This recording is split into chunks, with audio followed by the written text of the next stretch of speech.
Welcome to our channel Jaya Das Mondal agriculture things. শুরু করছি আজকের একটা রেসিপি। আমার প্রিয় বন্ধুগণ, আপনাদেরকে যে রেসিপিটি দেখাতে চলেছি, আশা করি আপনাদের সবার জিভেই জল আসবে এই রেসিপিটা দেখে। তো রেসিপিটা এবার দেখে নিন।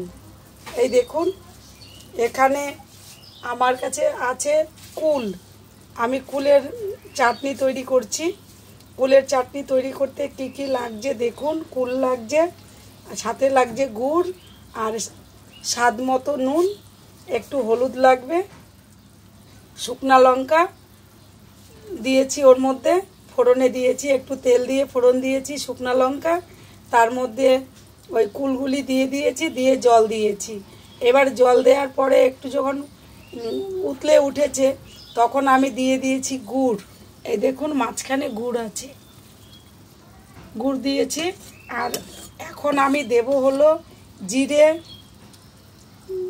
মেথি, কালো জিরে, পাঁচ ফোড়ন, মানে যা কিছু আছে ফোড়নের, পাঁচ ফোড়ন, জিরে, মৌরি, ধনে আর শুকনা লঙ্কা। এটাকে শুকনো খোলায় ভেজে গুঁড়ো করে রেখেছি। ওটা নামানোর আগে ছড়িয়ে দেব। দুর্ধর্ষ খেতে হবে।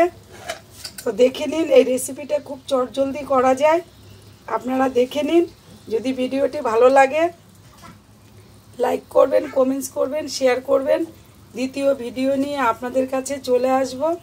তো দেখে নিন বন্ধুরা, যারা আমার নতুন বন্ধু তারাও সাবস্ক্রাইব অবশ্যই দয়া করে করবেন। আর যারা পুরনো তাদেরকে বলছি কমেন্টস বক্সে কমেন্টস করে অবশ্যই জানাবেন রেসিপিটি কেমন লাগলো। তো দেখুন বন্ধুরা, আমার প্রায় হয়ে এসেছে। এখন শুধু গুড়টা গুলে যাওয়ার অপেক্ষা। তারপরে আমি একটু ঠান্ডা হলে পরে ওই ভাজা মশলাটা ছড়িয়ে দেব। তাহলেই হয়ে গেল আমার কুলের চাটনি। এটাকে আপনি আচার হিসাবেও রেখে দিতে পারেন। যদি শুকনো করে ফেলেন তাহলে আপনি আচার করে রেখে দিতে পারবেন, দীর্ঘদিন পরেও খেতে পারবেন।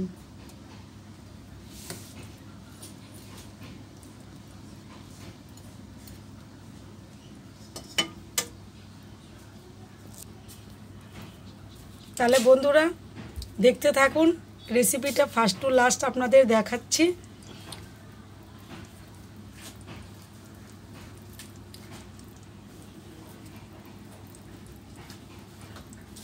যখন জলটা শেষ হয়ে যাবে তারপরে আমি এটাকে নামিয়ে নিয়ে তারপরে আমি ওই ভাজা মশলাটা দিয়ে দেব। তাহলে আপনারা দেখতে থাকুন রেসিপিটা। ভালো লাগলে লাইক করবেন, কমেন্টস করবেন, শেয়ার